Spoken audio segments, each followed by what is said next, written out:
Hello दोस्तों, स्वागत है आपका मेरे इस यूट्यूब चैनल पे। आज हम सुनाने वाले हैं एक सच्चे भक्त की कहानी। बहुत समय पहले दक्षिण भारत के एक गांव में रामदास नामक एक गरीब ब्राह्मण रहते थे। उनका जीवन बेहद कठिनाइयों से भरा था।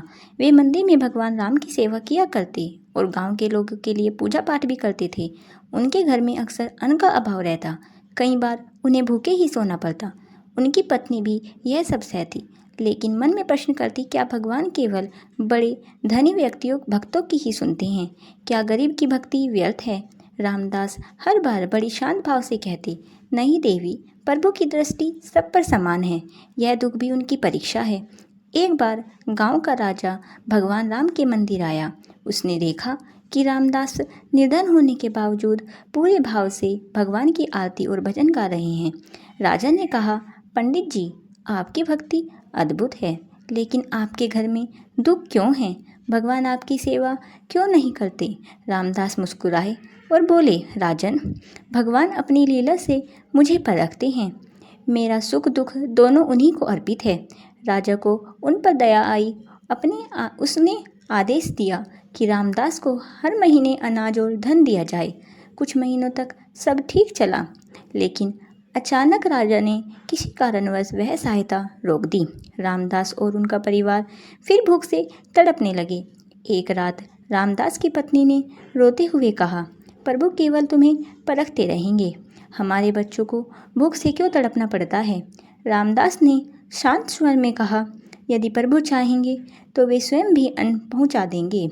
और सचमुच अगले दिन सुबह दरवाजे पर एक युवक आया। वह सुंदर, तेजस्वी और दिव्य प्रतीत हो रहा था। उसके पास ढेर सारा अन्न और वस्त्र थे। उसने कहा, यह आपके राम ने भेजा है। रामदास ने आंसुओं से भरी आंखों से धन्यवाद कहा, लेकिन जब वे पीछे मुड़े तो युवक कहीं दिखाई न दिया। कुछ दिनों बाद राजा स्वयं रामदास के घर आया और देखा कि वह वहाँ पर्याप्त अन्न और वस्त्र हैं। उसने आश्चर्य से पूछा, तुम्हें यह सब किसने दिया? मैंने तो सहायता बंद कर दी थी। रामदास ने कहा, राजन, यह सब मेरे प्रभु राम ने भेजा है। राजा यह सुनकर दंग रह गया। उसी रात उसे स्वप्न में भगवान राम ने दर्शन दिए और कहा, राजन, तुमने मेरे भक्तों की परीक्षा ली थी, पर मैं अपने भक्त को भूखा कैसे रहने देता? उसे जो भी चाहिए मैं स्वयं पहुंचाता हूँ। यह सुनकर राजा भाव विभोर हो गया। उसने रामदास से क्षमा मांगी और उनके लिए स्थायी सहायता का प्रबंध किया। लेकिन रामदास ने विनम्रता से कहा, राजन, मुझे आपके धन और अन्न की आवश्यकता नहीं।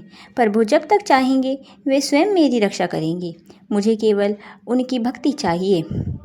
यह कहानी हमें सिखाती है कि सच्चा भक्त कभी परिस्थितियों से नहीं, भगवान अपने सच्चे भक्तों की परीक्षा लेते हैं, पर अंततः उनकी रक्षा अवश्य करते हैं। भक्ति का अर्थ केवल पूजा करना नहीं,